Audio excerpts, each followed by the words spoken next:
Shen Hong Liang is more than just a passionate collector.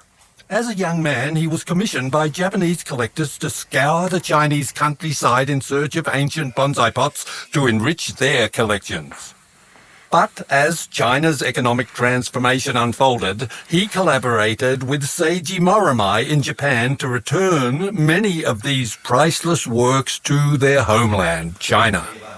I consider Shen a pivotal figure in modern bonsai pot history, so I was thrilled when he invited me to Yixing, a place where I could fully immerse myself in its rich and ancient pottery culture. Inside his museum-like residence, I discovered a remarkable collection where fine antique bonsai pots stood alongside exceptional pieces from the 1970s. But what is it about these modern pots that earns them a place amongst such masterpieces? Where were the finest bonsai pots ever made produced? Well, if it's got anything to do with the artists involved, the materials they used, the circumstances under which they made them, I think it might have happened right here. This is Shushan Street in Yixing. In the early 1950s, master teapot artisans who lived and worked in these two-story houses came together to form a collective, right there in that mustard-coloured building across the river. I can remember the ware that came out of this place when it first arrived in Australia. It was extraordinary. The quality was undeniable. But the local bonsai community somehow deemed that it wasn't that good because it wasn't Japanese. Almost embarrassing, really, but this is the place where I believe the finest bonsai pots ever made were produced. The factory was privatised many years ago, but the exquisite bonsai pots crafted and the stories of the skilled artisans behind them continue to be celebrated. Who were these remarkable individuals and why are they so revered? To understand, we must first consider the historical context. While I was exploring new ways of thinking and living with my community in Melbourne, the youth of Yixing were pursuing excellence under the guidance of master craftsmen at what was known as Teapot Factory No. 1. This was a time of great change with political shifts and cultural movements sweeping across the world. In China, the Cultural Revolution shifted the demand for fine teapots, prompting the master craftsmen and women to adapt their expertise and create beautifully crafted bonsai pots instead. Their ingenuity and resilience have left a lasting legacy.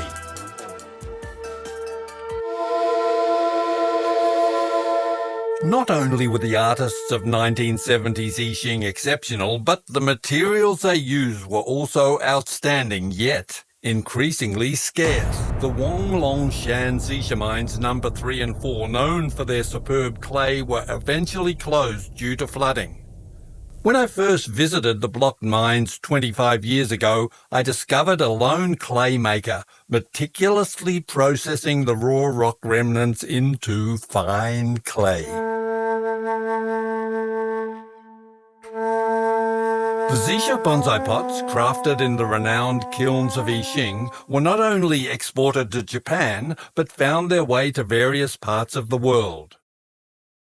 While this catalogue from the 1970s may give the impression of mass production, each pot was painstakingly handcrafted with care and attention to detail.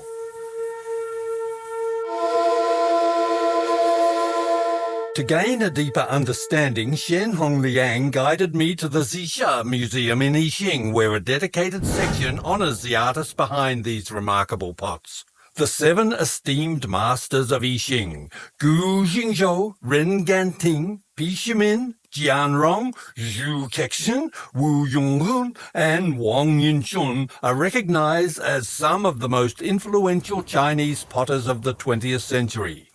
Their artistry and craftsmanship in teapot making holds a special place in Chinese culture, embodying both technical mastery and artistic refinement. During challenging times, their exceptional skills were also applied to the art of bonsai pot making, elevating the craft with their expertise.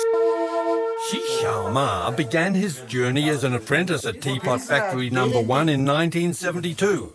His father, Shi Fusheng, was a renowned master of pot making and is pictured here standing between Ren Ganting and Gu Jingzhou. After an illustrious career, he is now retired, with his works highly regarded by esteemed collectors in both Japan and China. Curious about his life during the 1970s, I asked him to share his experiences. It was the 70s when we came to Teapot Factory No. 1. Because the country had to earn foreign exchange at that time. We don't have this level of consumption in China. So what about the 1970s? Basically, most teapot craftsmen are making bonsai pots. Because we had a Japanese market, then it continues until near the early 1980s. So basically, by the mid-1980s, the craftsman who makes teapots all produce bonsai pots.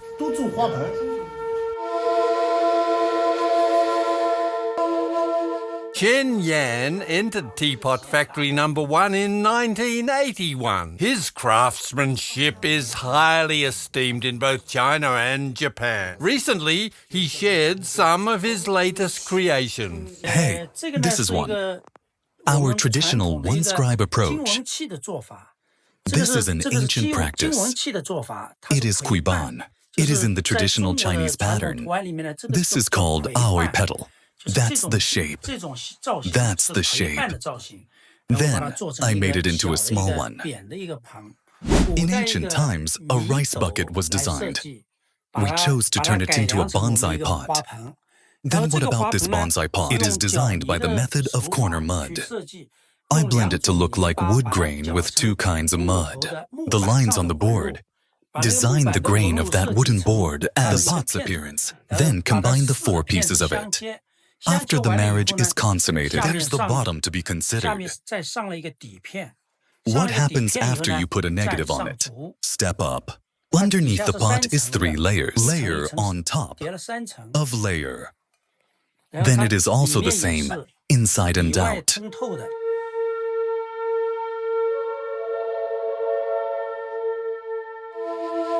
For centuries, China has been at the forefront of ceramic mastery. Its artisans not just shaping clay, but history itself.